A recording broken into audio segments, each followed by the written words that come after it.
everyone. My name is Ralph Grayson, and I'm speaking to you from Peru. Welcome to day 2 of ELT Week Peru 2026. Today we have a wonderful array of speakers ahead of us.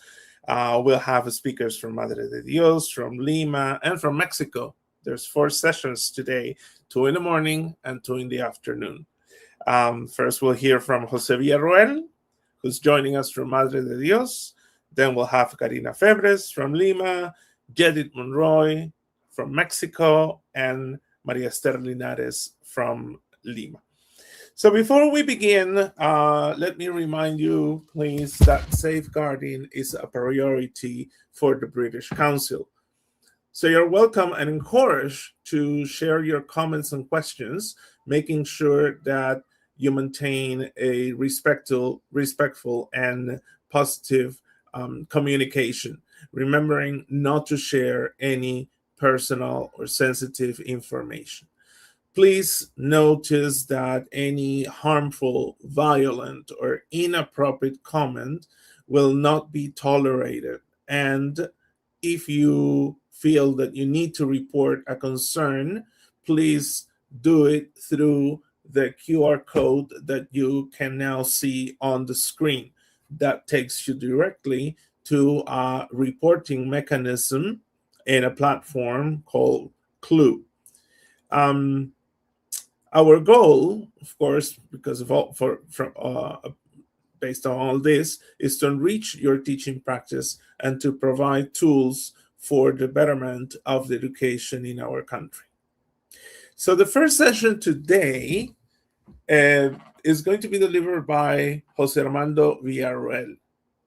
He's a seasoned English teacher with over 22 years of experience, currently serving as an academic principal at COAR Madre de Dios. He holds a master's degree in tertiary education from San Antonio Abad, from Universidad del Cusco, and a license in foreign language education. Jose is a skilled teacher trainer, and he's also a curriculum designer with extensive experience in professional development, not only in Peru, but also in Latin America. He's passionate about fostering critical thinking and student autonomy in language learning through innovative practices. Jose is also, in the past, has also participated in programs with the Fulbright Commission from the US and Apex School Leadership from South Korea. All these experiences, of course, have made him an inspiring leader in education. So without further ado, I'd like to welcome Jose and Materializing Thinking, Unlocking Potential for Peruvian Educators. Go ahead, Jose.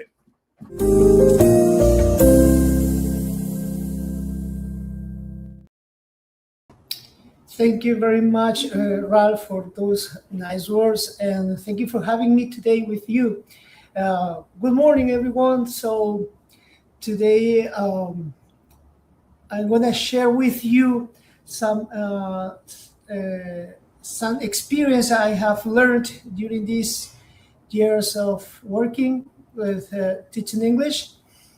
And well, so let's start with it. I want you to answer these questions. I want to see your comments, okay? And they say, how do you get students to think in English? Let's gonna start by sharing with us your answers, okay? So let's see. What do you have? How do you get students to think in English?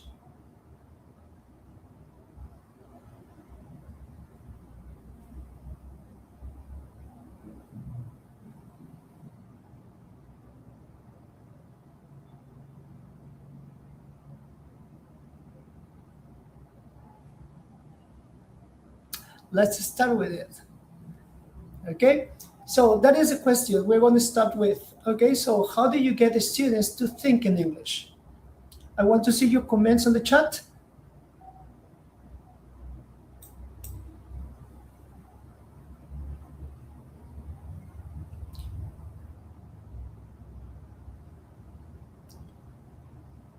with dialogues, situation games, using songs, role plays,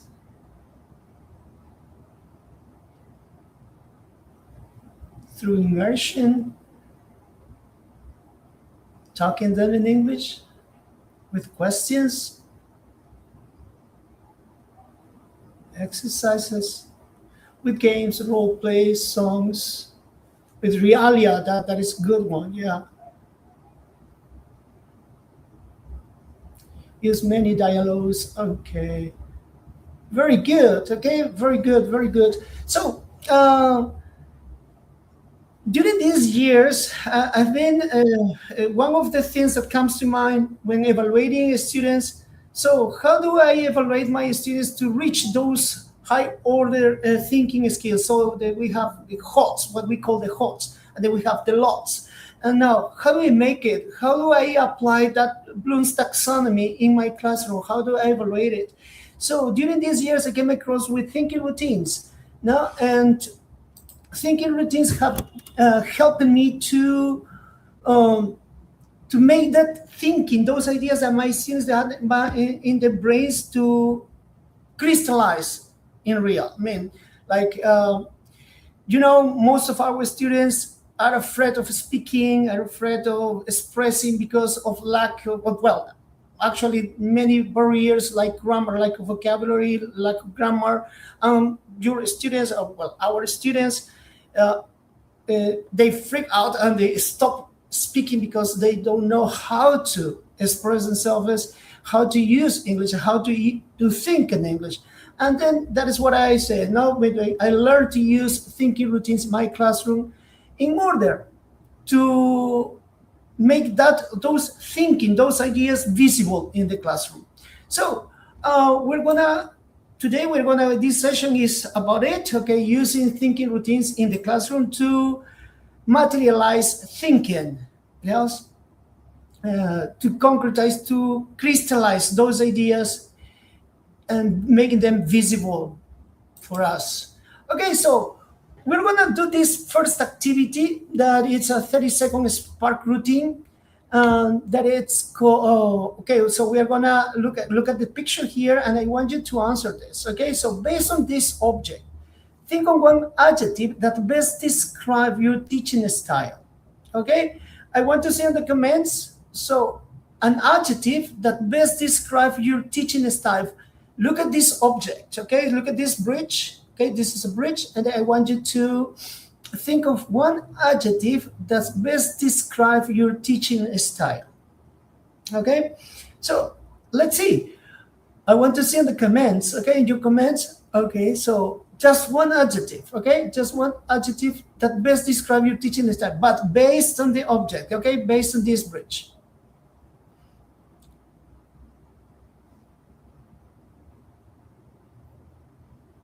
Connection, solid, yes.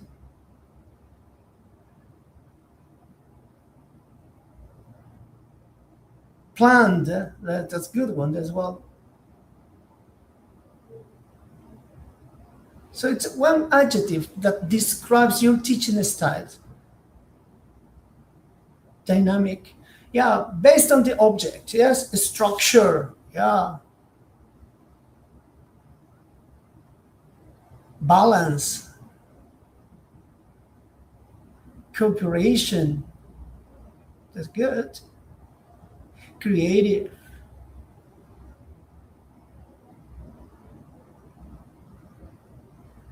colossal, well, that is a good one. Coherence, yeah, that's a good one. Famous, oh, that's a good one as well. Yeah. So, and this is no. Then comes a question to you. Okay. Then comes a question. What did you do first? Did you choose the adjective, or did you choose your personality trait? Okay. So, did you choose the adjective, or did you analyze, or did you choose your personality trait?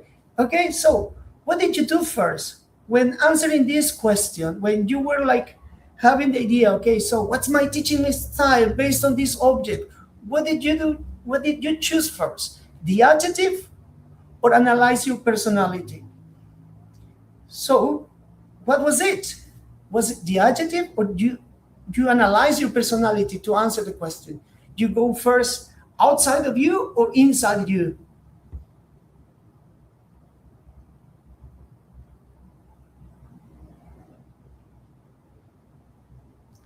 Analyze based on the adjective, then the adjective. Okay, very based on the object, and then the adjective.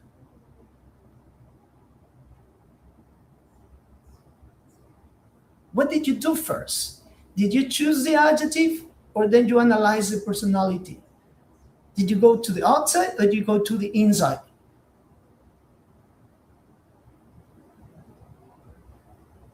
What was first to answer the question?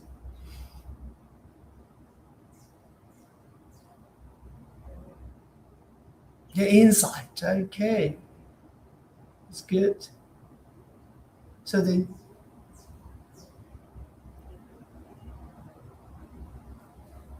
that is great. The inside. No, so there is no the correct answer indeed. Of course, then if you choose the adjective, then you see the bridge and then you make the connection. Yes, you see the bridge and then you make the connection. And then when you analyze your personality, you go inside you and then you analyze yourself, all the traits you have, and you say, oh, okay, I'm like this, so I am connected to the outside. So then you make the connection in the other way around, okay? So when we go, and our students, okay, so we just made like this, okay, when we go to our students, most of our students, they tend to see and does it, and they describe. And there is no way to go beyond, to move forward, to like analyze or evaluate. No, that there is no way to bridge it. Okay, so today we're going to learn how to bridge from description to analysis and to evaluation. Okay, so let's gonna do this like this. Okay, so how does this much describe your teaching style? That was the question. Okay, so what do you see? How do we make that bridge to make our students move forward from description to evaluation, passing through analysis to evaluation? How do we make it? So the first step is to make them see. What do they see? I want to see some comments here. Look at the pictures. What do you see? Look at the picture. What do you see? Some comments here about, it is not about thinking or what do you supposed to do, but just to see. First, our students need to see what's the real thing. Before making connections, they have to see. So what do you see in the picture? What do you see? A long structure. Yeah, very good. A bridge, of course. Yeah, that's great.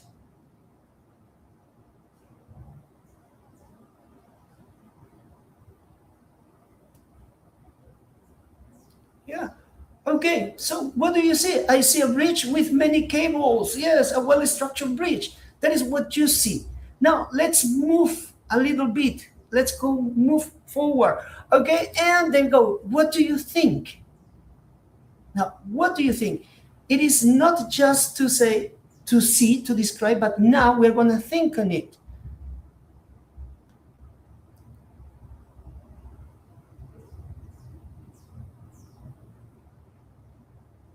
So thinking will be like the purpose of it. What is the purpose of it? Then they go like this. I think those cables look like the support systems I give my students, connecting to the teaching style. There we go. Think, I see a bridge with many cables. And then I think those cables look like the support systems I give my students. We make a connection. Yes, we make the connection. And then the adjective, just to finish it, okay? So let's say, what is the creation? There we go, evaluate the highest part, the creation. They go, my teaching style is supportive. Answering the question. No, answering the question. How does it much describe your teaching style? Here we go. I see a bridge with many cables. That is a description. And then we just go a step forward and they say, I think those cables look like the support systems I gave my students. So I can say, finally, I can say my teaching style is supportive. Okay, so when we give these steps to our students, we are helping them to materialize the ideas. Most of our students just stop in description. See, they see, and that is okay. So then we have to move on, and our students just tend to stop here. They see and they block because they don't know how to reach to higher levels of thinking skills. So we're going to do another activity here, okay? So, and we're going to learn a little bit more on it, okay? So we're going to realize how to work on them. When we have this topic, teaching introductions, what do we have in our classrooms? We have our goal, and they say, by the end of the lessons, students will complete the idea. The topic is teaching introductions, and I want you to complete the idea. By the end of the lesson, students will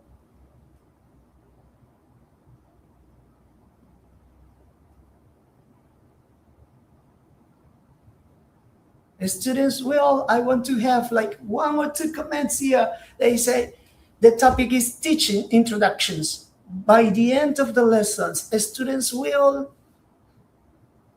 what would be the objective if you were to teach this classroom? If you were to teach these lessons, sorry.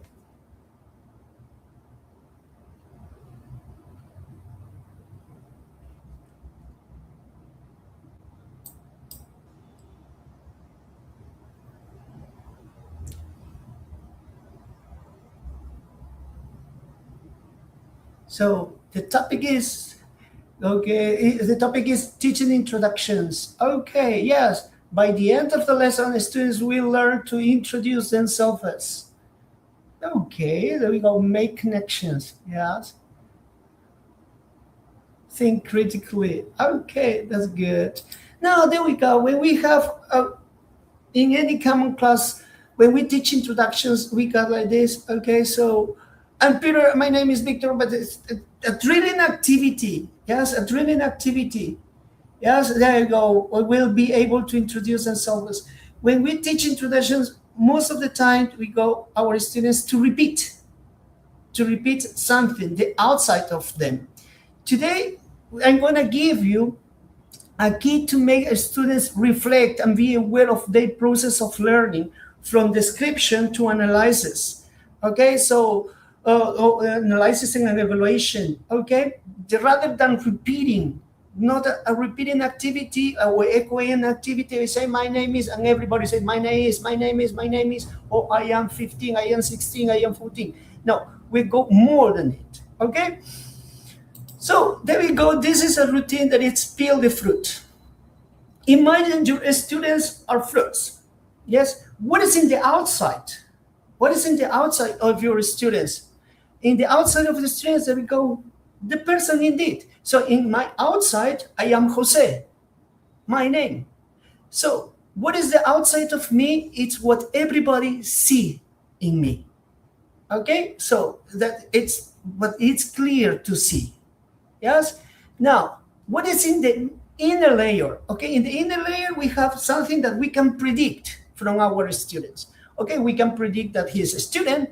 We can predict that he's a brother. We can predict that he's an only child. We can predict something that we can predict. But we have in the center. In the center, we have the passion of our students. We have the passion. Yes, we have the passion, something they love. Yes, something they love. And most of the times, we only see the outside. Sometimes we go beyond, and then we go like in a layer. But many times we do not see what's in the inside. So it's exactly the same. We have describe, analyze, and evaluate. Believe it or not, our students learn to do it. Okay, so then we have this is something. This is something we that it looks like in the real classroom. Now, so we have the outside, the picture of person. Okay, with student, this is the apple, then we have the age, we have the origin, we have the role, and what they really love, English. So outside the picture, I say, I'm Arturo. It's everybody knows I am Arturo, or I'm a Jose. As everybody knows. In the inner layer, something most people think of me, they say, I'm a student, I'm 14 years old, I'm from El Triunfo. And center, that is what I really love. I love English. Yes? No, that is my passion. Yes. And then, yeah, that is when the student sees a picture, learn more, of course. Yes. And look at this. When we said, as I told you, now we say, when I say I'm Arturo, your students are describing. Yes? In the inner layer, students, they see inside there, they say, okay, this is the way I connect with the world. This is the way I fit in my society. And they say, I'm a student, I am 14 years old, I am from Peru, I am from Colombia, I am from Mexico. Yeah? And the inside, the part that we cannot see, then we have this, evaluate and create. I love English. Yes. And then there you go. Layer one, as I told you, it is public. It's something that everybody can recall. Okay, so it's something that you can recall, everybody can see. But in the layer two, in the inside, there we go. Those things that the way you fit in the world, because people predict from you. And now in layer three, what moves you forward, that is what makes you, what brings you energy, okay, what gives you energy. Now your real power here. Now, it is not just to stop here, but go further. And then we have these questions. How does layer three make you a better layer two? How does layer three, love English, how does loving English make you a better student? How does loving English, yes, it makes you be a good student? Okay, and then we have how does loving English and how does being a good student makes you a better of you, makes you be you, makes you Arturo. So by having these ideas with our students, reflecting with our students, not only by writing a text or repeating, but make them aware of what they are doing in the classroom, they are going to have that sense of autonomy they need to move forward, because they say, okay, I'm learning, I'm thinking in English. No, I'm thinking in English. No, and that is something that it looks like in the classroom. Now that we have different apples, okay, different structures, but it is not only to make them write, it is not only to make them say, but to make them reflect, to think. Yes, to think. And there you go. They say, okay, by giving my name, it's something that I can recall. I can recall. And then there we go, like by giving my age, my role, and my origin, it's the way I fit in my society. Yes, the way I fit in my society. And then when I give what I love, I mean what's inside me, I'm opening myself and say, okay, I am this. Okay, so students really learned the concept of identity. You are not teaching to say you're not teaching your students to say their names, but you're teaching your students the concept of identity in a big way. Yes, in a big way, the big idea.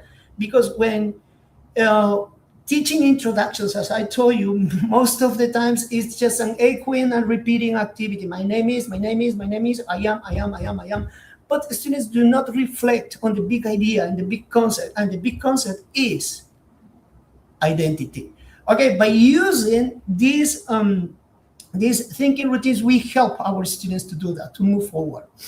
Okay, so let's go to another activity. This is another thinking routine, color, symbol, and image. I don't know if you have heard about it. Okay, and go with this one, and they said like this. Okay, so set the color a specific. This is the first step you have to do. Okay, to set the color for a specific emotion. I just made it. You can agree in your classroom. You can agree with your students. You agree with your students, and then you decide. Okay, as a group, as a classroom, you decide which emotion belongs to that. To which color. Okay, but I made it like this. Okay, so yellow, I made it happy. This red with strong, this purple with creative, this orange with friendly, and this green with helpful. Okay, so we know these colors. Remember them, please. Remember these colors. Okay, remember these colors. And then there we go like this. What's your energy today? That is the first thing. Color. What color represents your energy today? In color symbol image thinking routine, we have this first question. What color, what's your energy today? What color represents your energy today? Okay, I chosen yellow, and yellow means I'm happy. Yes, I'm happy. And now there we have symbol. Yes, a symbol. And there we go. Symbol, what's your superpower? For number 2. Okay, symbol, what's your superpower? I put it in here. I put it in here because I'm a good listener. My superpower is to be a good listener. And now the next question comes, and they say, what's something you love to do? Okay, I love to play soccer. I really love playing soccer. So, and then I have this. I'm yellow. I'm happy. I'm a good listener. I love to play soccer. Okay, this is something that they say, teacher, but what are we doing with this? Then comes the thing. Thinking routine. What are we using it for? Okay, so when we have our students say, I'm yellow, I'm happy, our students are expressing the internal state, the way they feel. A good hint for you to know how your student is in your classroom, the mood your student is in the classroom. That is a good color, white, mouth symbol, music. Very good, very good, very good. And then in the second one, they say, what's your superpower? When you say, I'm good, listen, when your student says the superpower, you are learning about the interpersonal strength. The interpersonal strength, the way your students connect with the classroom, okay, with the classroom.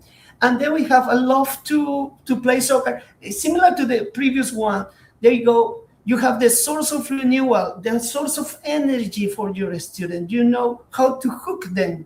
Then you see your student is lost in the classroom. Okay, you know how to hook them again because you know the source of renewal of your students. So you're having these ideas to use in the classroom to create what? To create a safe environment for learning. Okay, so Rosewood, listener 2, I love to dance Marinetta, that is great.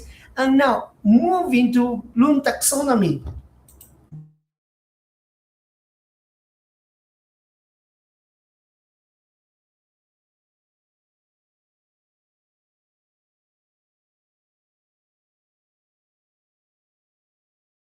Past the low, the base of Bloom's taxonomy, they understand because they interpret how I am feeling with a color. They're connecting the feeling with the color.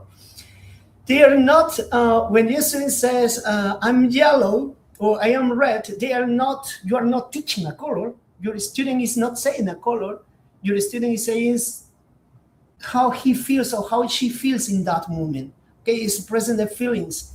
And now, when the student says, I'm good listener, so they are analyzing because he's looking for his superpowers. So he's analyzing, he's looking at him inside him and say, okay, I'm good at this, I'm good at this, I'm good at this. Okay, so put my superpower and all the things I'm good at, my superpower is this. And they are analyzing, they are differentiating, and they are analyzing. And then finally, when they say, I love to play soccer, they go, what's something you love to do? Everybody loves soccer. Our students love many things. And then they are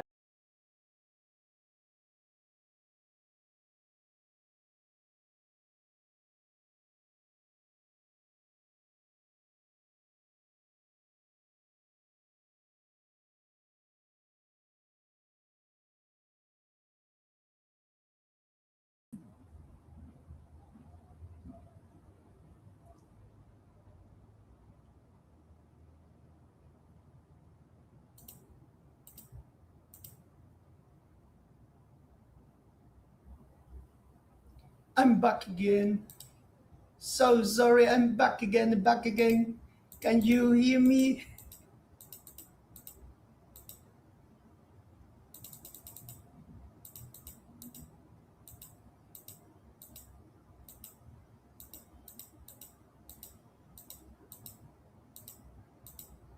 Can you hear me? I'm back again.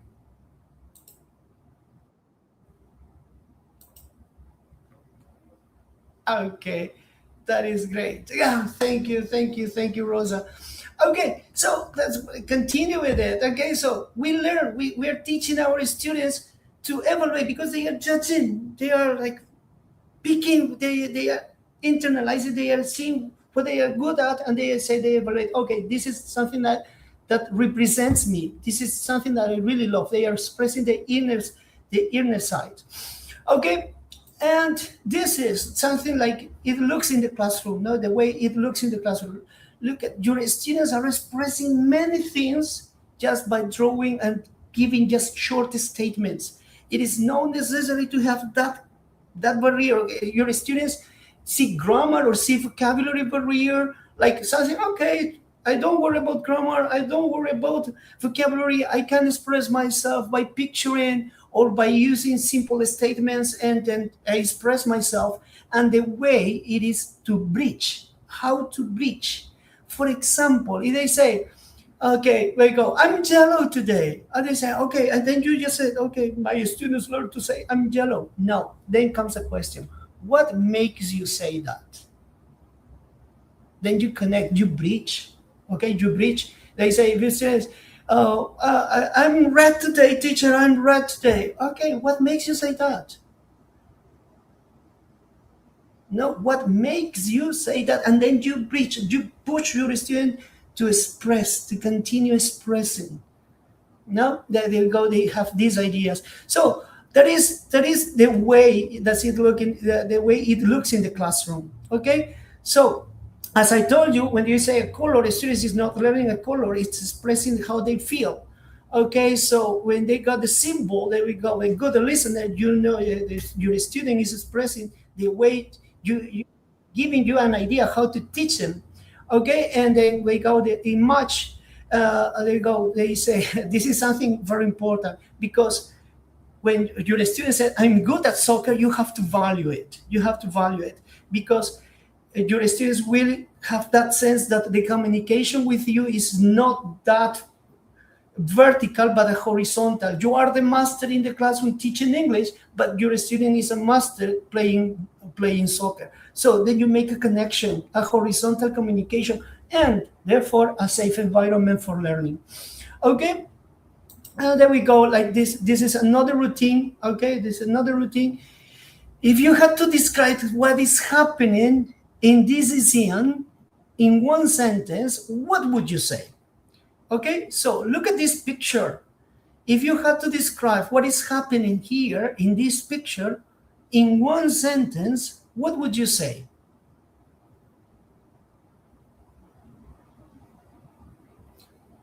Okay, so probably, yes, if we ask this question to our students, then we say a small sprout. Yes, there is life. Let me say a small sprout in the middle of the desert. That is what they see. They just see and they describe what they say. Okay, a small sprout in the middle of, or a small plant in the middle of the desert. Okay, now and there we go. Yeah, there is life happening. That's a kind of hiker thinking routine. There is a thinking skill. But most of our students don't will say there is life happening. They will say, okay, what they see in the picture. Yes, and that is. There we go. Once again, color, symbol, and image, and then we move forward. Okay, so a color that represents the bite of this image. Here you go, yellow. Symbol that best describes this image, and say why. Image in the picture when a movie. What would be in the little in the title? Okay, 3 words, and then we go like this. Okay, color. A color that represents the vibe of this image. Yes. Yeah, there you go. There we go to the end. Okay, so that is, for example, yellow. Yellow represents why. They say why because yellow represents a happy start. A symbol for this picture. A symbol for this picture. Okay, I will put it in the start. The sprout is a hero in the middle of the desert, like a start at night. Yes, like a start at night. And then we have the title, The Little Hero. The sprout is small, but it is fighting us. Now, the idea of using this color symbol and image activity, okay, your students will just give you a color. We'll just give you a start and we get three words, yes, 3 words, the little hero. And that is, your students will say like yellow, yellow, there you go, yellow to represent this, but then you say why, and then you say yellow represents a happy start. No, then you say a start, why? And because the sprout is a hero in the middle of the desert, like a start at night. And then you say like the little hero. Okay, why the little hero? Because the sprout is small, but it is fighting odds. Okay, so we have those ideas, simple ideas, short ideas. There was no like having that kind of advanced grammar for our students to know to say those things. But by the end, your students will have this. Remember the first answer. No, the first answer was this. A small sprout in the middle of the desert. But using the thinking routine, we move from this sentence to what? To this. Yes, we have this first answer without using the thinking routine, but using the thinking routine, we move forward. They say, to me, the color of the picture is yellow because it represents a happy start. The symbol that best describes the picture is a start because the sprout is here in the middle of the desert, like the stars at night. That's why I call the little hero. The plant is small, but it's fighting odds, like a protagonist in a story. Okay, so we just look at this, okay? We have moved forward from the small sprout to a big concept, to a big idea.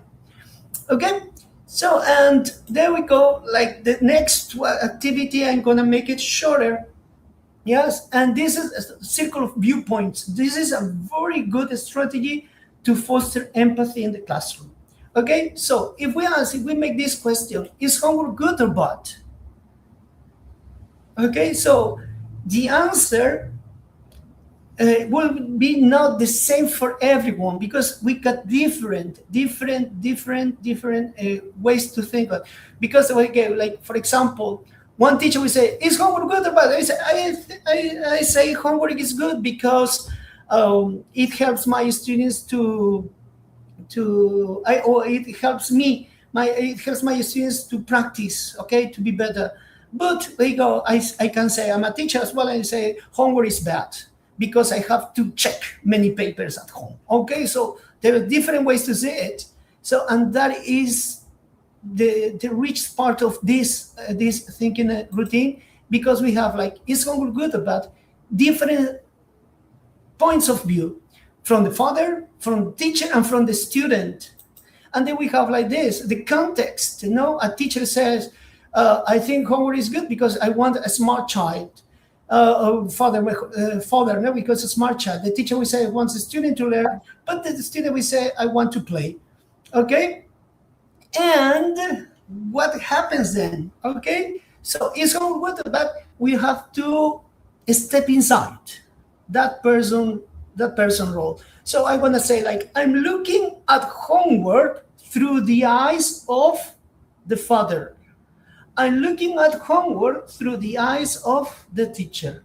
I'm looking at homework through the eyes of the student. And then we get different answers. And when we have different answers, your students will be capable to see that the answer is not that correct, and they have to show some empathy to the other people's answer, to the other answers.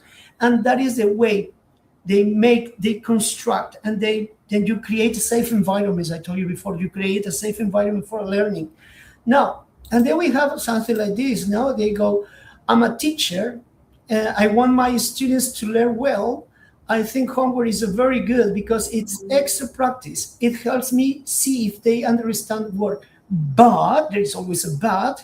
Then you have to critic there and say, however, I wonder how I can make it more fun. You have to criticize, you have to evaluate according to your role. Now, then we have the next one. I'm a father. I want my child to be smart and have a good career. I think homework is important because it teaches discipline and hard work. However, I wonder how I can help my child finish homework without getting stressed. And the child points of view, okay, so I'm the student, I'm good at the school all day, I go to school all day and I work hard in the evening, I want to play, see my friends, or just relax. I wonder why I have to do homework outside home. Okay, so and that is, of course, we promote autonomy of learning.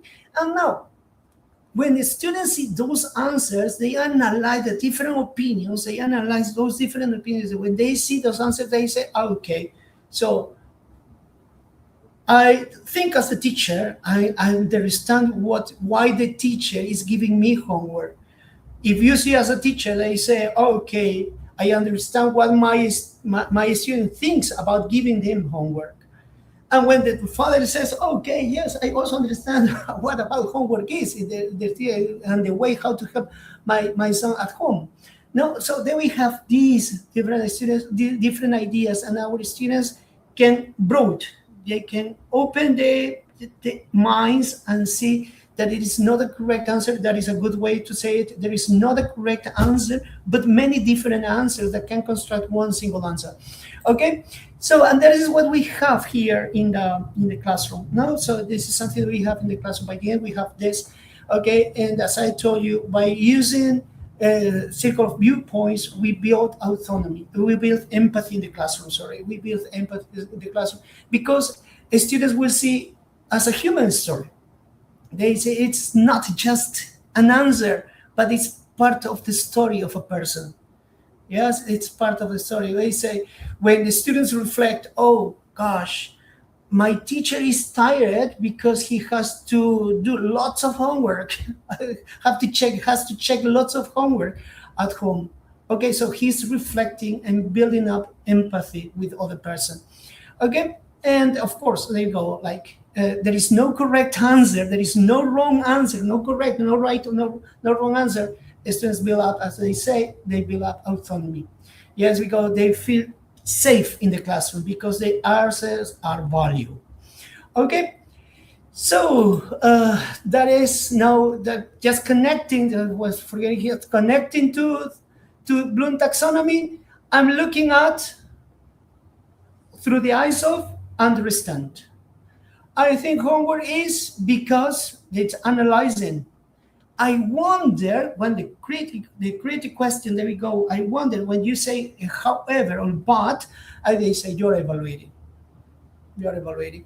And then you're making your students go. You are aware. You as a teacher are aware that your students is going through that process from description to evaluation. From lots to hots. So as a wrap up, this is what we have. When we promote the use of thinking routines in the classroom, what we have a learning process becomes visible and meaningful. Routines build pedagogical confidence in teacher and helps to create a perfect environment for learning and to build rapport with the students. And you boost autonomy and curiosity, and the integration provide high value insights and teaching and daily teaching practices. Okay, so when you got this, just by coloring, by picturing, you got lots of information from your students. Okay, so that's it. Thank you very much. I hope this sharing has been useful for you. If you have any question or answer, thank you very much. I'm all yours.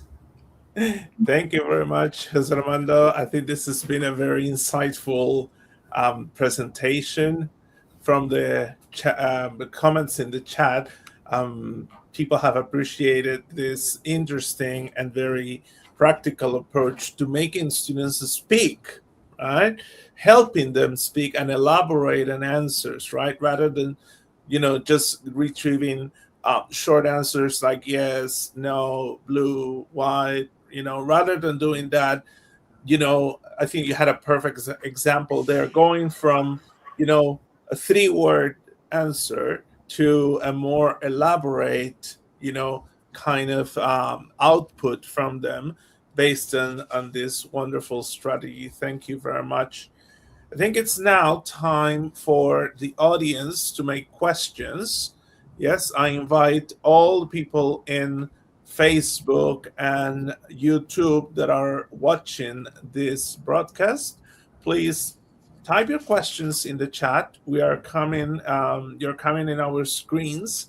So really, with very a small delay, really, but I think all the questions are coming up.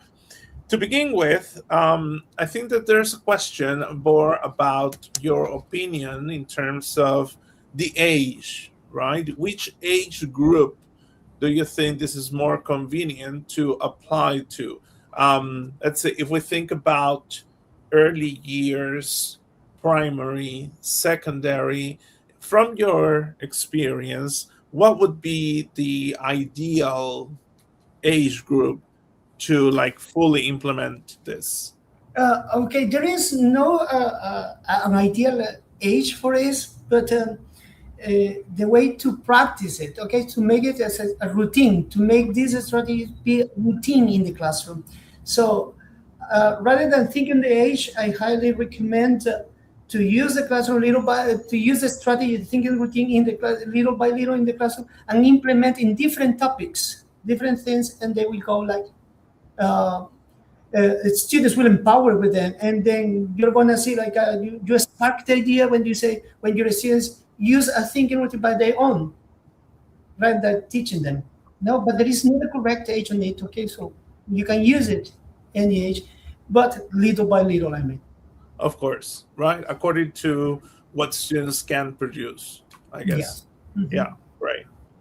Now, what about I don't know if you had those. We had a similar question yesterday in one of the sessions. What happens when everything fails? Like, for example, despite your effort, despite your plans and everything, the crafting of the activity, there's still someone in the classroom who seems to be reluctant to do better. Oh, yes. For example, now I was saying I was telling you during the presentation they say, okay, you still say I'm yellow today, and that's it. Then you stop on it. I'm yellow. That's it. Yeah, Okay, but not even that. Maybe they would say only yellow. yellow, or they say yellow. Yeah, Yellow. Okay, so how do we make it? So that is important thing that we have to do. We have to be bridges to connect. We have to help our students connect with next idea. We have to give them the next step. We have to be the bridge for our students. And a good question for it is by saying, no, for example, how do you feel today, Ralph? What color do you feel today? What color are you today? red. You are red. So what makes you say that, Ralph? I don't have a pen. Okay, and they say, what makes you say that? When you say what makes you say that, you're bridging, you're opening your students, giving them more ideas to express themselves. Right. So that Okay. is our effort now as teachers. We have to help our students speak them. Mhm. Now, there are three questions that are very interesting in the chat. I'll read them in order. The first one is, what strategy would you use for a student who's not motivated and does not want to do classwork? Okay, so one of the activities, the first the activity I presented today, the peel the fruit, is one of the activities I generally use in the classroom for those kind of students. In my experience, when I used to work in Cusco, in the school where I worked, I have these kind of students, and then I discovered, like I say, just picking the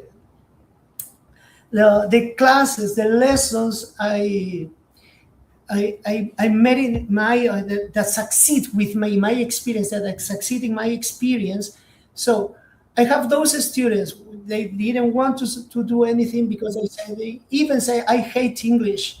And now the first thing when teaching introductions, my students were just repeating my name is, my name is, my name is, but they lack the idea of what the identity is. So I bring in class peel the fruit activity and I reflect with them. And they say, like, in time, my student says, teacher, this is my outside and this is my inside. They were like reflecting on themselves and say, oh, I own the fruit. By the end of that year, most of my students, those ones that said, I hate English, they say, teacher, I love English, thanks to you. No, so one of the routines I recommend to use for these tough students is like peel the fruit. It is not only to think on introductions, but to make your students deconstruct themselves, okay, to internalize what they are, and then to live with English, to think in English. Exactly. I think that, yeah, this is, I think that the way you showed and displayed the work of your students all evidences, that this works definitely. The second question that I was going to read was, how can materializing thinking help shy students participate more? Yeah, okay. So why do we have shy students in the classroom? Because they are afraid of grammar and because they are afraid of vocabulary. They lack grammar, they lack vocabulary, and that's why they are shy. Because teenagers, most of the times in English classroom, they are the ones to play. But if we have a shy student, it's because they are afraid of those things. Okay, so as you have seen, thinking routines do not expect to use that to master grammar, to master vocabulary, just by giving some simple statements, some simple ideas. Okay, so you make connections. The idea of using thinking routines is to help our students bridge those ideas they have in mind to express themselves freely. So there is, okay. So when we have our students aware that they can express themselves freely without being afraid of grammar, making mistakes of grammar or vocabulary, they're gonna be they're going to express themselves freely. It's to create a safe environment for learning. Yeah, that's good advice. Thank you. And I think we have time for one more question before we close. Somebody's asking about neurodiverse students. So how or what strategy can I use or adapt from your range of examples you've given? So which of these strategies could you use better with neurodiverse students? Well, okay, there are many of them. There you go. One of the ones that I really like the most is this one. Think like color, image, and symbol. That is a good one. And there is another one that is think and wonder. It's another good one. And circle of viewpoints. It's another good one as well. So, but you can Google. You can Google on the internet Project Zero thinking routines, and then you can have a bunch of thinking routines. Okay. We can So it's public information then. Thank you. So just remember, go to Google, go to thinking routines, and you'll get ideas that you can apply to neurodiverse students. Now, this is my personal question, my curiosity, just to round up this session, is now where do we go from here? I mean, once you achieve, or you consider that you have achieved certain level of autonomy and curiosity in the English lesson, and you say, yes, my students did it. What's the next stage? Okay, the next stage. I just recalling my experience, Ralph. Back in 2018, one of my students really told me, I hate English, teacher. I hate English, and I hate you. I don't like English. Oh my God. Yes, I don't like English, and I'm gonna be the worst student in your classroom. He was just sincere with me, and then little by little, by using thinking routines, I applied these strategies in my classroom, and then that is what I was saying. No, like I used to peel the apple, peel the fruit activity with them, and to make introductions, and then by the end of that year, my students was saying, "No, teacher, inside me, in my heart, I have this. In the back part, I have this." And he was using that thinking routine, Uh-huh. not to learn English, but in their own life. No, means, and that is the way I say, "Oh, okay, I got it. I did it." Yes. By the end of that year, my students told me, "No, teacher, I really love English, and thanks to you."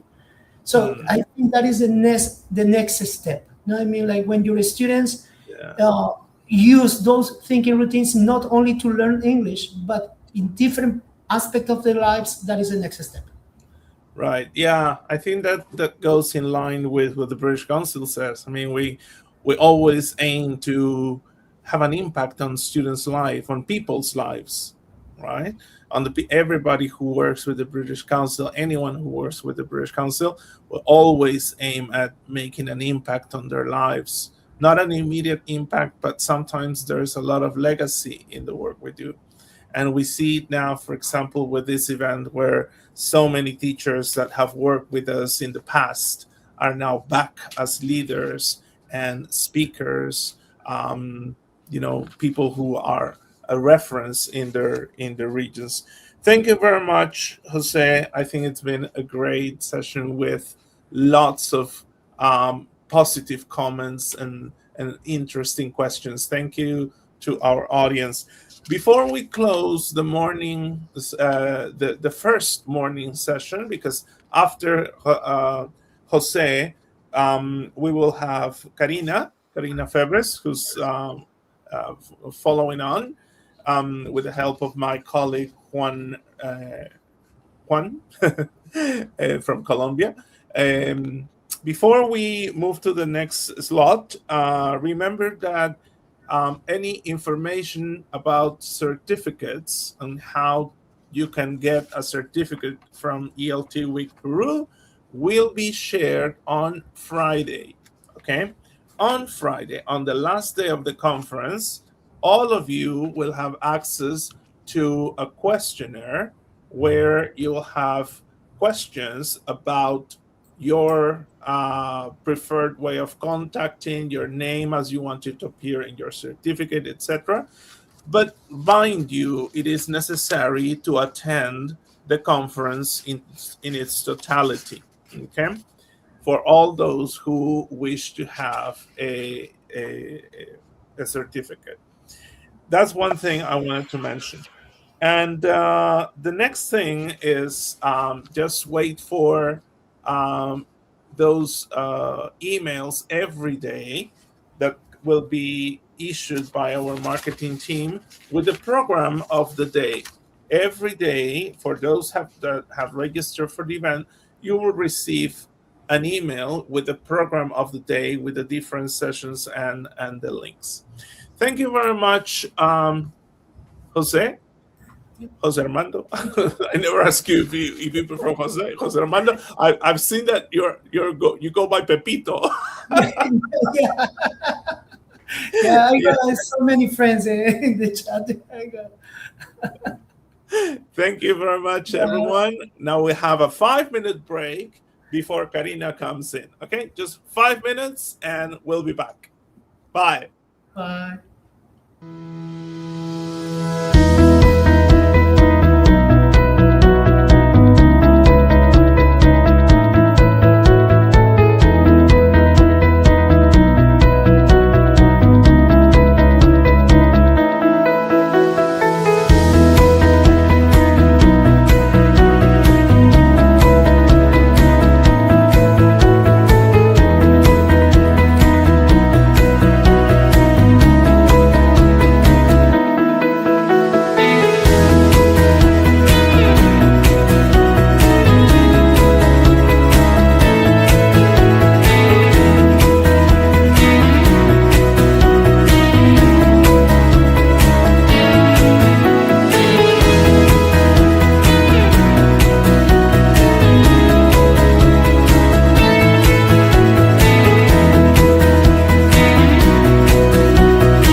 Good morning, everyone, and welcome back. I hope you enjoyed our first session today. Now we'll be moved on our second session of today. For this second session, it's my pleasure to welcome Karina Febres. Karina serves as a curriculum manager at Open English with extensive experience in curriculum design, teacher development, and technology-enhanced language learning across Latin America. She has led academic, operational, and edtech initiatives focused on creating meaningful, equitable, and learner-centered learning experience for diverse learning populations. Her work integrates social emotional development into language education, supporting both learners and educators in building agency, resilience, and purpose through language.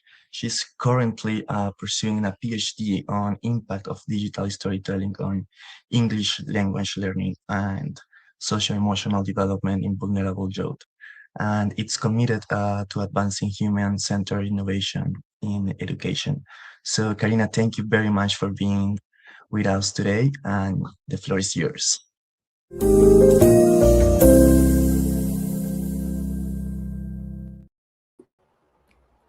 Hello, everyone. Hi, I'm so happy to be here. Thank you, Juan, for this great introduction.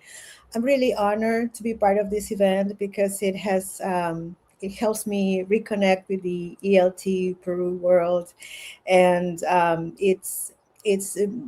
today I'm presenting a topic that is very very close to my heart because it's my research project.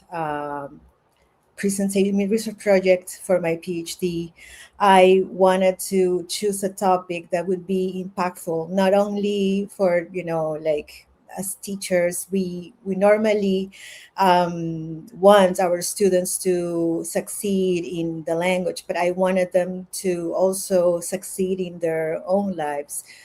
So I did some research on what it would be good for the students to have. What would be the perfect tool? It's not really perfect, but it is. It is very very helpful. A tool that can connect both words, right? The language learning with the social skills. So my topic is digital storytelling as a bridge between language learning and social emotional growth. And I want to put this in quotations: vulnerable contexts. I want you to have in mind, I want you to think about those two words, because that would be the key element in this presentation. And you're going to know also why it is really really close to my heart. Okay, you're going to understand in a little bit. Okay, so are you ready? Let's go. I'm going to briefly, okay, give you a walkthrough to, what our journey would look like today. I'm going to tell you the why. Why, I mean, I kind of introduced it a little bit, but I'm going to tell you in detail why I chose this topic. I want you to understand the context as well. And this is where these two words, vulnerable context, will have some protagonism. Then, why storytelling works, especially in this context. What digital storytelling is, because sometimes we associate digital storytelling with something very complex in terms of technology. Okay, so we're going to see what that is. Then I'm going to present the classroom project, and then how you can start and you can implement this project in your own classrooms. A few takes away at the end with some reflection, and I hope to have time for questions. Okay, let's go. So I asked myself when I was starting the PhD, I was like, okay, I need to focus on something that would connect my two worlds. I've been an English teacher for for a long time. Okay. And I'm also a life coach. So I wanted to, kind of, you know, blend those two words or integrate both in a way that I can help students to grow as English learners, but also to grow as people, as human beings. However, this question that you see on the screen is a powerful one, and I'm sure most of you have ever asked this question to yourselves once in a lifetime. once in your life. What happens when language learning is the least urgent need in a student's life? Right? Rings a bell? Yes, because like sometimes we end up with a group of students who don't think about English as something important, right? How can we even teach English or a language in contexts where students are not only learning a language, but also they are navigating very, very complex social realities, right? So this is when I started thinking, something needs to be done. Like we need to have a tool to connect these two words. And I started like exploring how digital storytelling can become a pedagogical bridge, between these two worlds. By the time I started a PhD, I had worked as a script writer. I was writing stories for kids, and then we had a team that digitalized them, and I was part also of that. So it was really fun. But what I tried to do, because I was free to do that, now that we have AI, we no longer do this. Well, some people still do it, but with AI now you have tons of stories that can be done, but of course we cannot. They will never be as strong as human stories and stories that people actually create. But okay, that is a different discussion. What I was, I wanted to focus on is that I worked for this company creating the stories, but I always wanted the stories to have, an added value, not just stories to teach them English. It was like more like I wanted them to have this heart also in the story, a moral, a value that students can understand and then can apply in their own life. So all that to say, going back to the question, I was like, there should be a tool that I can use to actually guide them, but without them noticing. Okay, so that is the start of this project. Now, the context, and this is why I told you to pay attention to those two words. This is my context. I was really grateful for the opportunity to be able to implement this research at an orphanage here in Lima. The orphanage has a school. So the population that attend the school were the kids who live in the orphanage, who had been, and you can think about what you're thinking is right. These kids had been abandoned, or they lived on the streets, or they had been abused. That's why they have been taken out from those homes. And so all of these different, very vulnerable realities, but also smaller percentage of the population was from very poor homes, around the neighborhood of this school. So this is the population, just for you to understand the context. So, of course, we had limited resources. We had emotional gaps. You can understand, and now that I'm telling you the context, you can know that these kids came from many, many different, very difficult, to say the least, realities. Interrupted schooling, yes, because some of them had to work and live on the streets, so they didn't go to school. And the one that we probably most of us encounter every time is low or no exposure to English. So what I want to know, okay, now that I have given you the context, if this resonates with you, how true is this in your context? Please, I want you to write on the chat so I can read you, to see how many of you have ever encountered any of these situations. Low, no resources or limited resources, emotional gaps, interrupted schooling, and no exposure or low exposure to English. I'm going to give you a couple of seconds for you to respond in the chat. Quite true. Okay. Limited resources. Mm-hmm.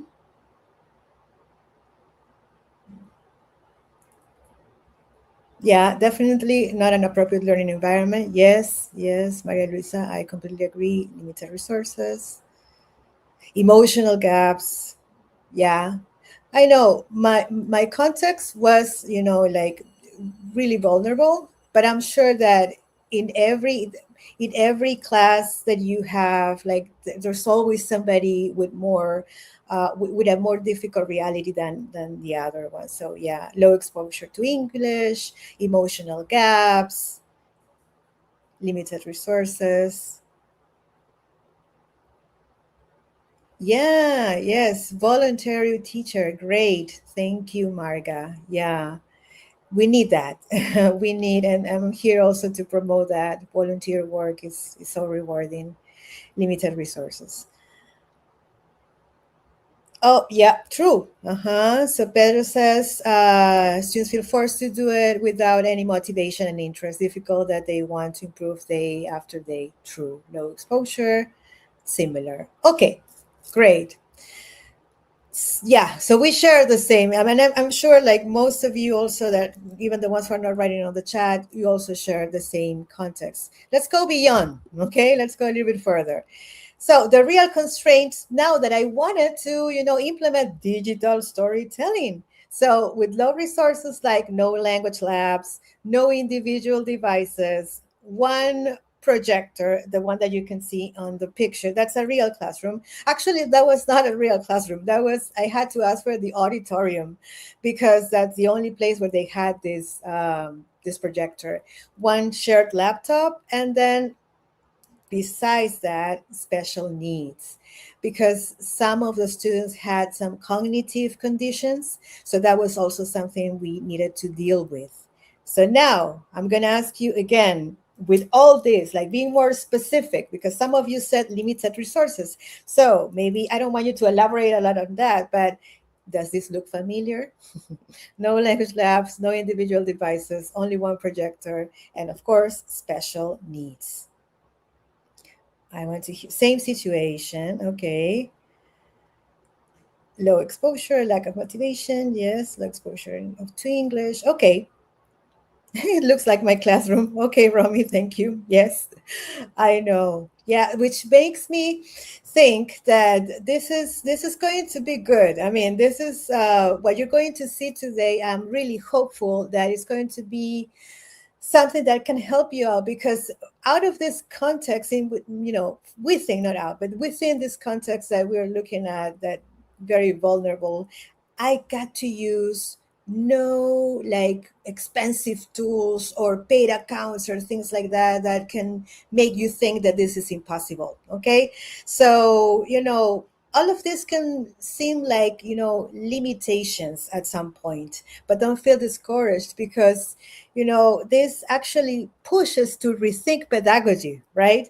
So we focus on approaches that prioritize meaning, interaction, and also student agency over any, technological sophistication. And, so this actually is a good opportunity for us to start thinking outside the box and see and think of things and tools that are accessible and that can be used by anyone at any point in their teaching experience. Okay. All right. So why does storytelling work? So I'm just checking my watch so I can see how fast, or if I can take a few minutes to elaborate a little bit more. But why does storytelling work? Like throughout history, and this is something we all know, humans have learned through stories, right? Stories help us organize information, remember sequences, and connect language with meaning, right? So we have stories that are like the combination of meaning, meaningful information, and memory, right? Also, stories can lower the affective filter. As I mentioned at the beginning, I'm also a life coach, and I sometimes give talks for teachers about how to deal with anxiety, or how to deal with how to integrate ontological coaching in class. And what I always mention is the the use of stories in class, and stories where you can be the protagonist. I mean, that you can tell your own story to students. Doesn't mean that you have to be so open and to tell or to give so much information that students will feel overwhelmed. But no, I mean, just choose what you want to share. That would be very, very appreciated by the students. So if, simple stories, classical stories actually lower the affective filter, if you include some of your own story in there, that would be even great, even better. Okay. So students will feel more comfortable, students will feel more open to talk, to speak. Motivation, that could be a boost of motivation as well, okay, because they feel at ease. And specifically here in this context, it is really important. Okay, I would say it is essential. 90% of this, if this works, is because you put your heart in it, right? And you're open to express your feelings. Okay, all right. Now, let's talk about the two elements that I wanted to combine and live in the same, or live simultaneously. Language learning. So, as you know, in English or in language teaching or language education, we often focus on vocabulary, structures, communication skills, but we need to bear in mind that all this is really directly connected to identity, right? We use the language to express ourselves. We use the language to communicate our feelings, among other things, information, but also our feelings. And we think about storytelling and digital storytelling as this space, no, where linguistic competency or the language learning can happen with social emotional growth simultaneously. So this is space where we can have both is what storytelling actually give you. This is the bridge that will connect both. And what I'm going to say, I don't want you to take it as I'm against drama classes. Not at all. Okay. I love when the school integrates drama in the curriculum. I think it's really helpful. But what I mean when I say storytelling doesn't ask students to perform, it says doesn't only ask the students to perform, I would say. Because sometimes we take like, okay, storytelling, we tell a story and then we ask the students to perform, right? Or to act it out. But I think storytelling is or can go beyond that, can go, probably 100 steps ahead of just that, okay?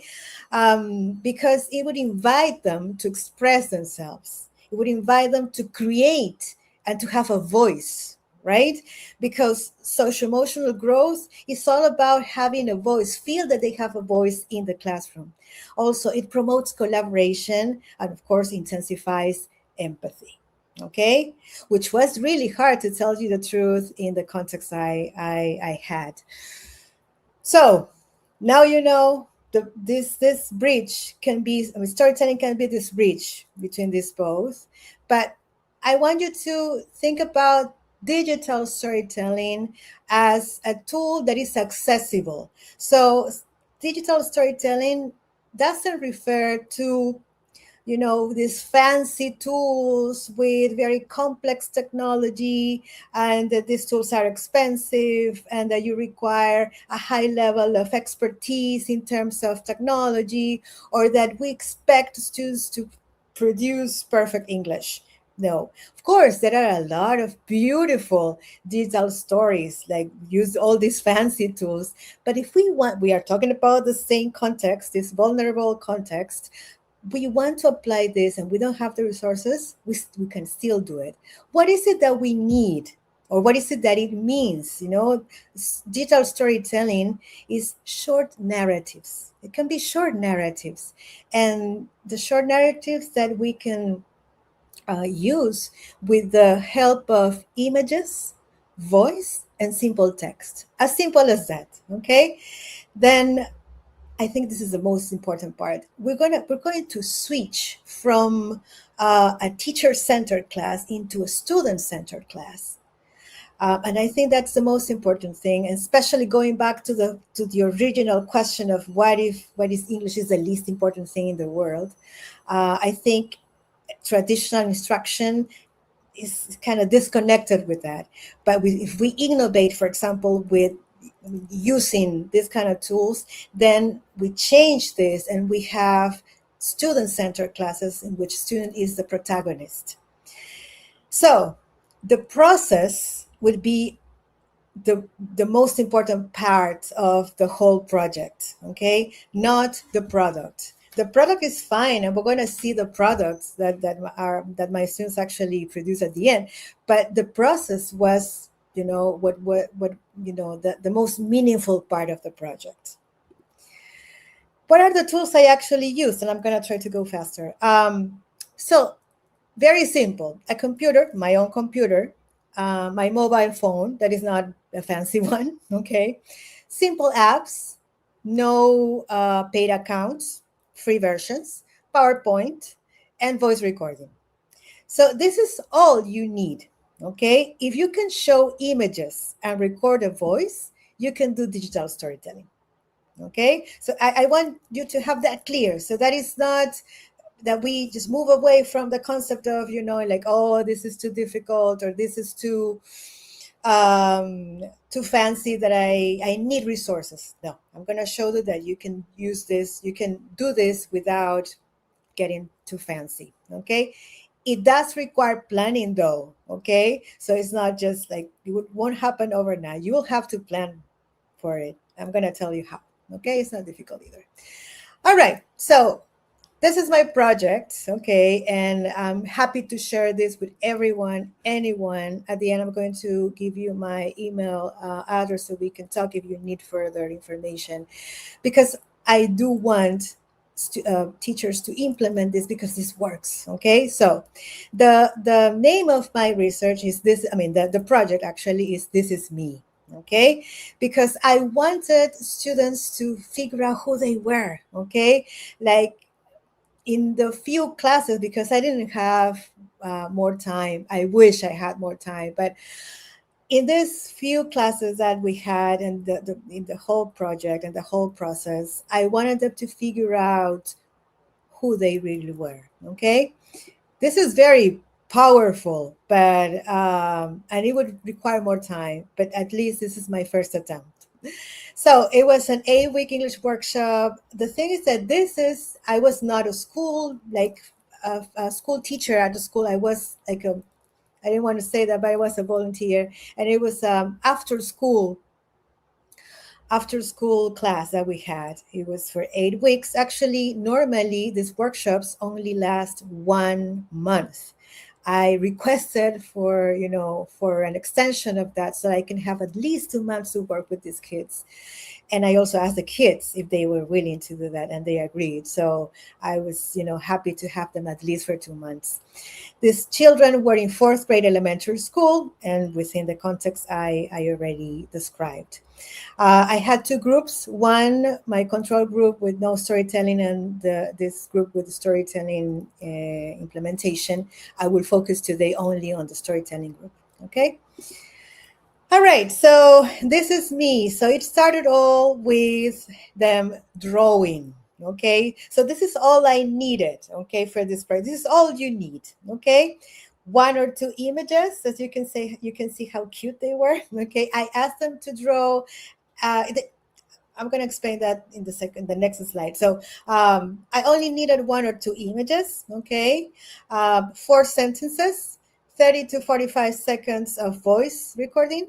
And the linguistic focus for the first month was to say, my name is, I am. So as a response to how are you, I wanted them to be verbal about saying how they felt or how they were feeling. Because sometimes they came to class feeling really tired or really sad or angry. So I wanted them to express themselves and to say to answer with, with some truth, in the words, right? And then what they liked. Okay. Then what my focus in terms of social emotional learning was self-awareness. Okay, so they realized how they felt, um, expression, so that they could express themselves, and also collaboration. Okay, now this is the core of the presentation, so pay attention. We have the steps of the project. Okay, so this is my classroom. Not a lot of kids, okay, which was good in a way, but they, they had different realities, so it was good that they were not many. If your reality is different, it can also be used, like you can get them to work in groups. Here they were like individual work, but still you can still do it. So what are the steps? Okay. Introduction to the course. So from day one, I told them that they were going to write a digital book. They were going to create a digital book. And I said, it's not going to be a big or a long book. It's going to be a very, very small book, like very, very brief. But it's going to be your book. Okay. You're going to create it. And we're like, what? Really? Most of these kids had been told in their past lives that they could not do anything at all, like they could not succeed in anything. So I needed them to believe that they could do something out of this class, out of this, in this 8 weeks that we have. Okay, we're going to be able to do something. Okay. What were the topics of my classes? It's like in progressive order: greetings and introduction, asking and answering to the question, how are you? How old are you? So we presented numbers, expressing likes and dislikes, simple present tense. Students draw a creative and fun picture of themselves. I asked them, you can decide. You can draw yourselves the way you look, okay? Because you are going to be the main characters. Or you can draw a picture of a character, but the character is going to be you. So that's why you saw the two pictures, no? One as a superhero, no? And the other one as a girl. Students practice the language through digital stories and games. You can see it in the picture. Okay, so I always brought them, different stories, digital stories. Some of them were created by me, and we're going to see them in a bit. And some of them were like from, in the internet. What I had to do was to download them in my computer, so to be able to show them, to show the stories to them, because we didn't have internet connection. And then students will create a script introducing themselves, no? As their character. Students record their voices with my help. I recorded them using my phone, one by one, and then the audio was added into Book Creator. Book Creator is the tool I use. Maybe most of you, some of you know this is new for you. I encourage you to explore it, okay, because this is a good tool. I think it has a paid version, but I used the free version, and it would have. I'm gonna show you how it is presented. Okay, and as I said, you don't need to be tech savvy to be able to add the recording. It's just uploading audio, so that's not really difficult. And then the students present their final product to class. So I printed out, they could see the digital book on the screen with their names on it. And then I also printed out copies for each of them so they could see the book. I promised them to have a book, that they would have a book at the end, and they had that. So it was tangible, and also they could see it on the screen, and they could listen to their own voices speaking in English. That was huge. And I gave them, we had like a ceremony, like a graduation ceremony with the diplomas and all that. So it was really rewarding for me. It was, I think, it was better for me than it was for them, maybe, but I get very emotional when I talk about it, because it was very, very important for them as well, but it was also important for me. Okay, we're going to watch the videos that we're going to use. We're going to see, okay, some videos if in the back end somebody can help me to show the videos. These are the videos that I actually use in class. Okay, the first video that we're going to watch is a video that I created with Powtoon. I'm sure you know Powtoon, and Powtoon has a free version. So maybe it's not the most, or it's not a perfect video because this was the first video I created. But I'm sure you can do a lot better than me. But I just want you to see this as an example of how you can use these very simple tools to create meaningful content for them. So what you're going to see soon is a video that it will be the introduction of the project, like introducing greetings, introducing names, introducing hello, hi, formal, informal, and as a way of exposing them to the language. And then I asked them questions about the video as well. Okay, so hello, my name is Laura.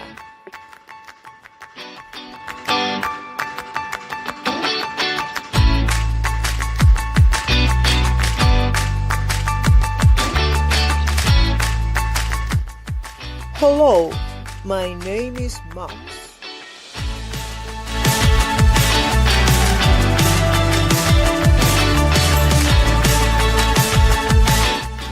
Good morning, my name is Lucy.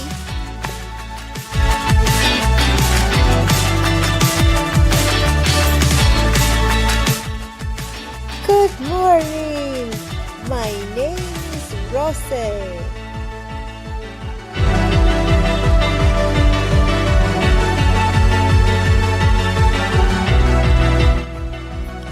Hi, my name is Miguel.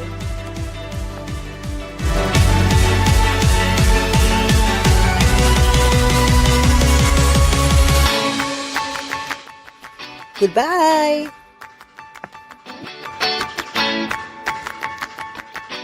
Created using Powtoon. Okay, thank you. Yes, so this was the material I used to introduce. I asked them questions about this, what they saw, what were the greetings, what they identify, any familiar words. So yes, and you can use it any way you would like to. Can we see the next video, please? Now, Hello, the next video my name is Erica. Hello, Guadalupe, Hiromi, Sebastian, Jose, and Leandro. How are you today? I'm fine. Jesus, Andres, Maria, and Stephanie, how are you today? I am 25 years old. How old are you? Goodbye. Okay, all right. So before we see the next one, I wanted to briefly tell you I use this Creado AI, also the free version. You have the possibility to create an avatar with a different background each time, and if you notice, the girl is actually mentioning or saying names, right? So those are my students' names because I wanted them to, to be present, not only in the video, but in class, to feel that they have a spot in the class, and their presence is important to be, to be taken into account. So that actually forced them to say, oh, did she mention my name? Okay, so what? So to get a closer look. So you can introduce AI, and I also introduce AI to them, like saying that we can incorporate technology in the classes in a meaningful way. Okay, now we can see the next video.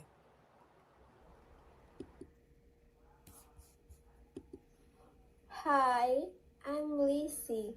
I'm 14 years old, and I'm from Argentina. I'm nervous about my new school in Lima, Peru. My friends from Argentina are Facundo and Sofia. Facundo is nice and shy, and Sophia is pretty and friendly. What are you like?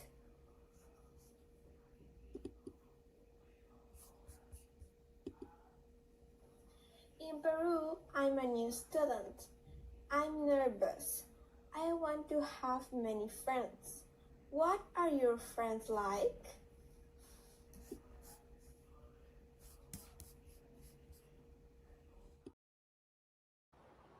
Okay, yes. So this material, this is the book that I was referring to. This is with Book Creator. This is my daughter, actually. Okay, so I asked my daughter to develop one book so I can show this as an example. Of course, there are a lot more structures there. We're going to see in a few minutes. An actual product from the kids I work with during this project, but this is what I wanted them to see. Like, as you can see, the name is there.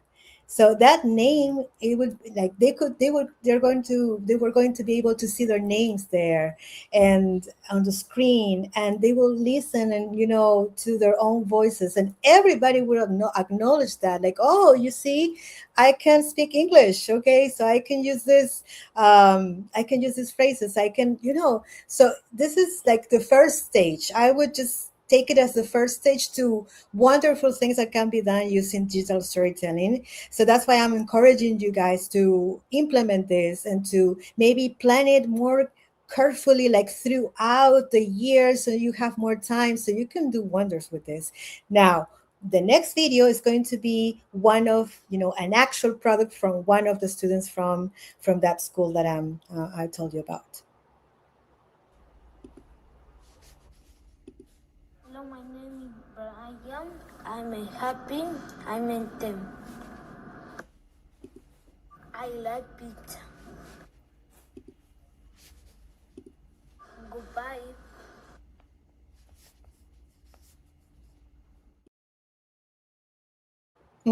Yes, this was done by Brian. Okay, so Brian drew himself as a very, strong man, strong boy, and yeah, I mean, this is his voice, and as you said, as you see, where there were very simple sentences, but these kids could. I mean, they had never said anything in English.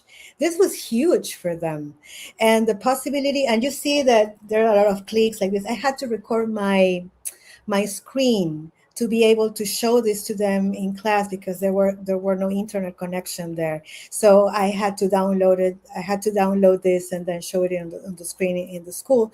But that's something that we can do. And if you have internet connection at school, that would be even better because they will see they will see the books directly and as many times as they want. But yeah, I mean, I showed every book, every digital book to of every student, and they were like clapping after, and it was, I mean, they were so proud. And then that is the outcome of the first month. Now the video that we're going to see next is the outcome of the second month, so they will be able to say more, a little bit more.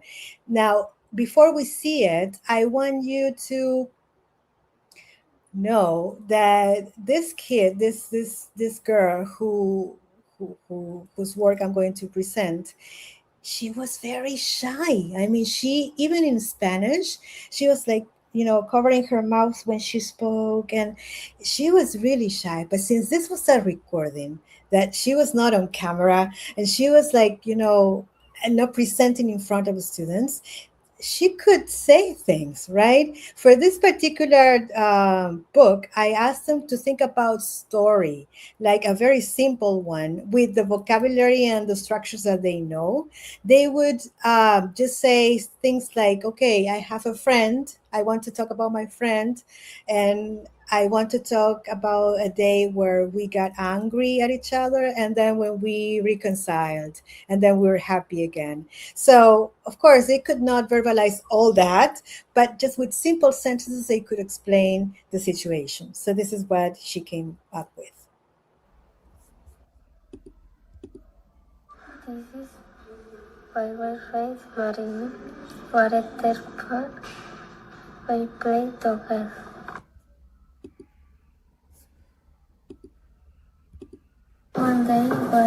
angry. We are not talking. Maria is sad.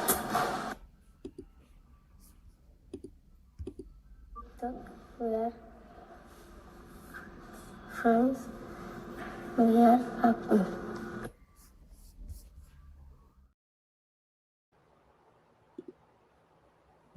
Okay, so yeah, you could see that now she could say more things, and that happened to everyone. That was only after the second month, and I only had 1 hour per week, so it was a challenge. Okay, but I was so proud of them. I mean, they were great.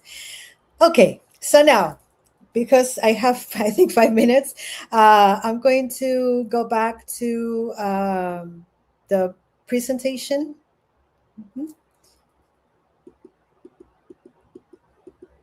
Uh-huh.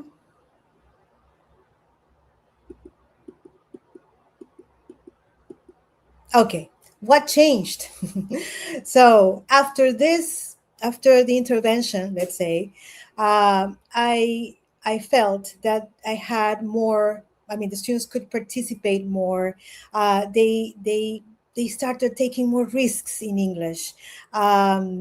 They had a stronger peer connection because at the beginning they would fight, and they would sometimes get in like real fights, and it was a challenge. But little by little, since they were like so focused on creating this, then they felt that they could communicate with each other, and at the end, of course, they felt so proud of their work, and I was too. I don't think you can read because it's very small, but the reason I wanted to show this letter is because this is a letter from one of the kids. She wrote to me, and she mentions in the letter that she likes the class and all, but that she also felt frustrated or stressful. But then she remembered that she could do it. Like she said that she doesn't give up, which is so powerful. And I'm like, wow. So there are so many things that we can do in class than just teach the language. Now you can do it. So, how can you get started? Just think about one story, take one unit from your curriculum, one emotion. You can identify from your group what is the emotion that you think your students need more help with. And then you can make your planning. Select or choose a safe place first, like maybe not at the beginning of the year because everybody's like trying to find a space, no, find a safe place to be, but maybe during the second bimester or whenever you feel comfortable, to find a safe place where you say, okay, I'm going to introduce this. See the language as a tool, not as a test. Celebrate effort every time, not just accuracy, and let students choose. Give them freedom to select, but of course, under your guidance, under your radar. In vulnerable contexts, storytelling, as I said at the beginning, is not an extra. Okay, don't think about this is just an add-on. This can be one of the pillars of your curriculum. It is actually a bridge between language, resilience, and dignity. Thank you for listening. And I don't know if we have time for questions, but I was really happy to participate in this event. And I see your comments, so thank you very much for participating actively, Juan. Wow, thank you very much, Karina, for such insightful and thought-provoking session. So it was really interesting to see how digital storytelling can support both language learning and also social emotional development, right? So yeah, we have some questions. Uh, if you have any questions in the chat, please feel free to share it. We can start with this first question from the chat. What if my students don't feel comfortable sharing personal stories?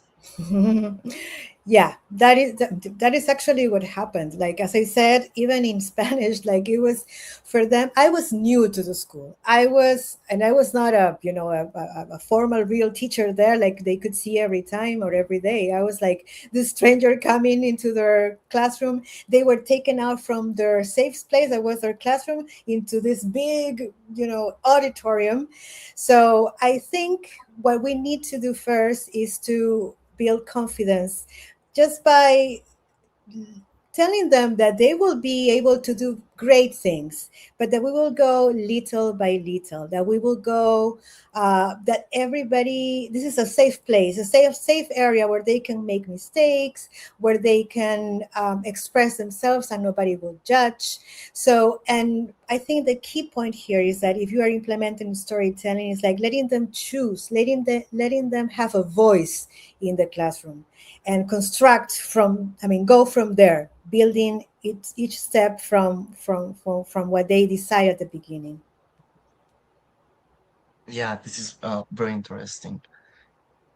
So we can continue with another question here in the chat. It's interesting about how can teachers implement digital storytelling in classrooms with limited technology? That's a good one. Yes. So yeah, let's recap.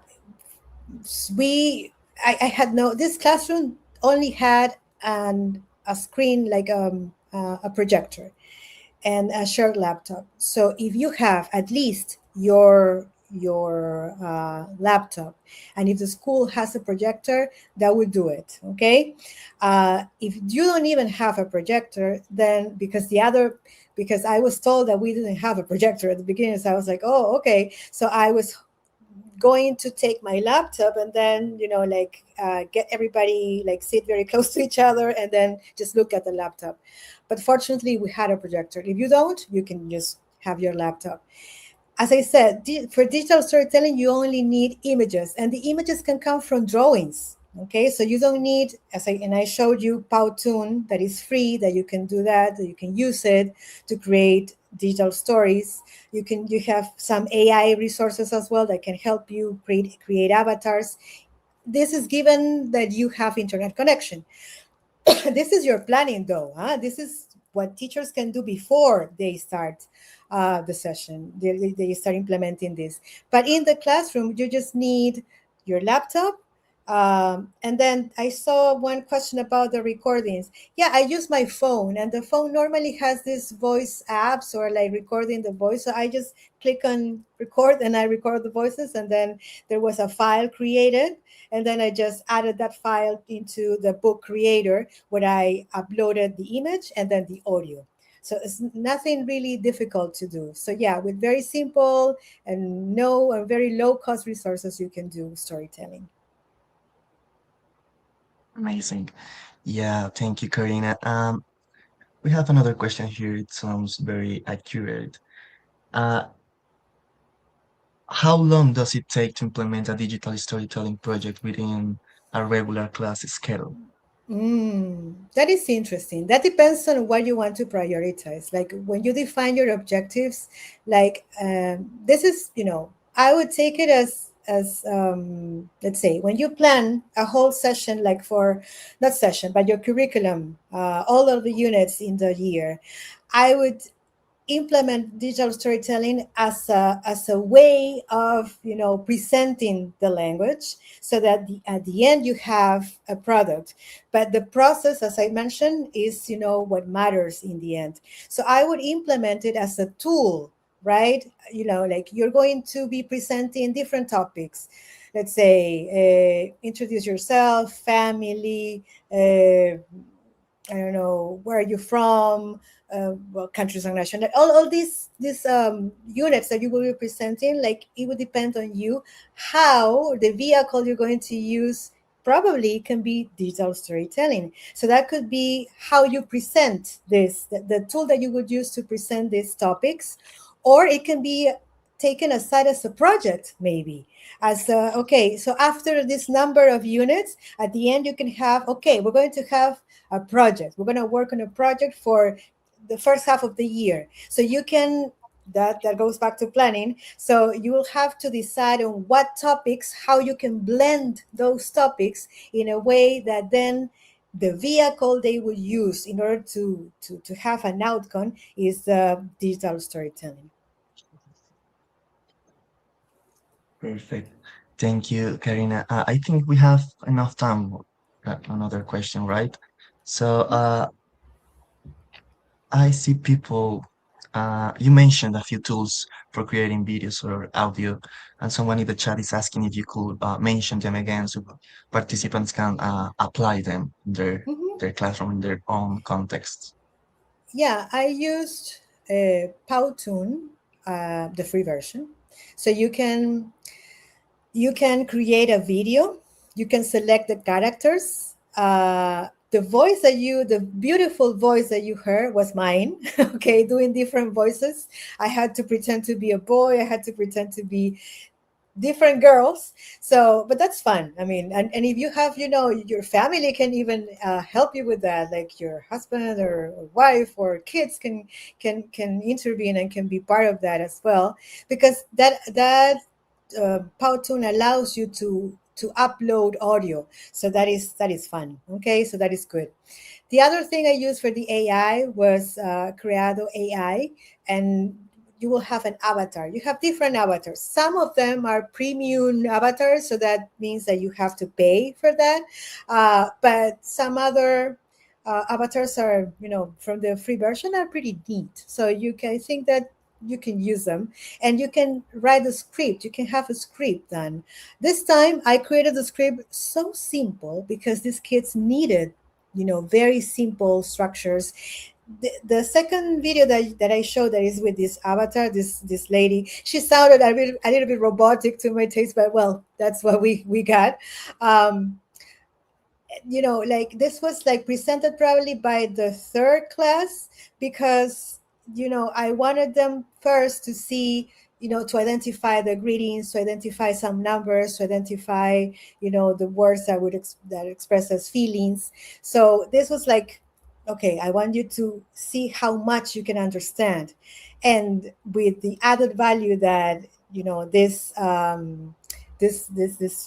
avatar was actually asking them and calling them by their names. It's like, oh, did she say my name? Okay, so they were like really paying attention.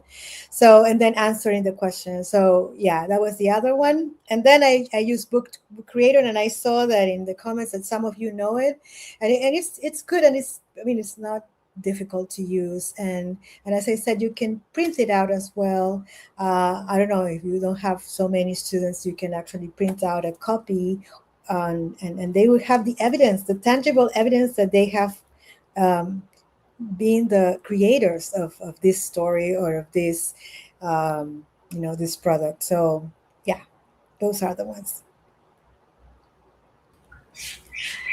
Thank you, Karina. It looks like we lost Juan Pablo, but that was the end of the session anyhow. That's all the time that we had this morning. So thank you very much for such a wonderful presentation. And everyone will be back this afternoon with 2 more sessions. So see you in the afternoon. Goodbye. Thank you, everyone. Bye.